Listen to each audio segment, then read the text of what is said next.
Hello students, ये electric potential का काफ़ी कॉन्सेप्चुअल क्वेश्चन है। इस क्वेश्चन में बोल रहा है कि the electric potential V as a function of distance x is shown. आपको ग्राफ दे के रखा हुआ है आपका इलेक्ट्रिक पोटेंशियल और डिस्टेंस x के बीच का, ठीक है। और इस ग्राफ को देखते हुए आपको नीचे के चारों ऑप्शन में से एक ग्राफ चूज करना है कि कौन सा ग्राफ सही होगा between electric potential E and the function of x। इसके बीच का आपको एक इसी ग्राफ से आपको नीचे इन चारों ग्राफ में से ग्राफ चूज करना है। अब देखिए, सबसे पहले हम क्या करते हैं कि इस ग्राफ के अकॉर्डिंग हम इलेक्ट्रिक पोटेंशियल को अलग अलग डिस्टेंस इंटरवल पे कैलकुलेट कर लेते हैं। तो सबसे पहले आप जानिए कि इलेक्ट्रिक पोटेंशियल का फॉर्मूला क्या होता है। वो होता है minus dv upon dx। dv क्या होता है?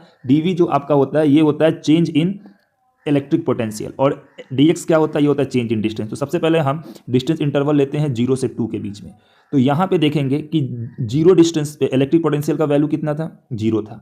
और 2 डिस्टेंस पे इलेक्ट्रिक पोटेंशियल का वैल्यू कितना था? ये हमारा 8 था। तो यहाँ पे dv का वैल्यू कितना आ जाएगा? dv का तो ये हम देखेंगे, ये हमारा हो जाएगा 8 माइनस 0। 8 में से हम क्या कर देंगे? 0 को माइनस कर देंगे तो हमारा dv का वैल्यू कितना आ जाएगा? 8 आ जाएगा। तो 0 से 2 के बीच में अगर हम e का वैल्यू निकालना जाएंगे तो माइनस हो गया, और dv का वैल्यू हमने क्या लिख दिया? 8 लिख दिया। अब हम dx का वैल्यू देखेंगे तो x का पहला वैल्यू 0 था और दूसरा वैल्यू 2 था। तो इन दोनों के बीच का डिफरेंस कितना हो जाएगा? वो हो जाएगा 2 माइनस 0 इक्वल टू 2 आ जाएगा। तो dx का वैल्यू 2 आ जाएगा, तो हमारा e का वैल्यू क्या हो जाएगा? माइनस का 4। अब पहले पॉइंट से हम बहुत सारे हम ग्राफ को बाहर कर सकते हैं। देखिए, 0 से 2 के बीच में e का वैल्यू कितना आ गया? -4 आ गया, ठीक है। अब आप ध्यान से देखिए कि इस चारों ग्राफ में आपको e का वैल्यू नहीं देकर रखा हुआ है, लेकिन आपको साइन देकर रखा हुआ है। पहले पार्ट में हम देखेंगे तो 0 से 2 के बीच में e हमारा निगेटिव है, तो ये हमारा बात बिल्कुल सही है।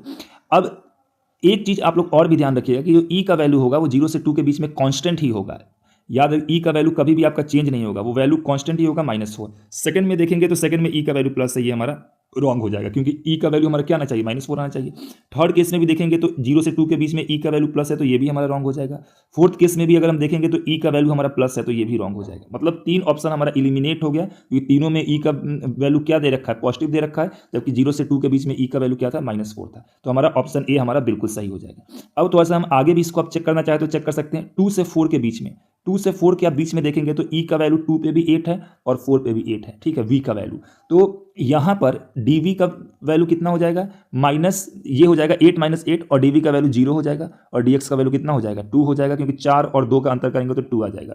2 से 4 के बीच में हमारा e का वैल्यू कितना आ जाएगा? e का वैल्यू हमारा आ जाएगा 0 आ जाएगा। तो देखिए, इस ग्राफ में 2 से 4 के बीच में e का वैल्यू हमको 0 देकर रखा हुआ है, ठीक है। तो हमने सेकंड पार्ट में देख लिया कि हमारा ऑप्शन हमारा ए ही होगा, ठीक है।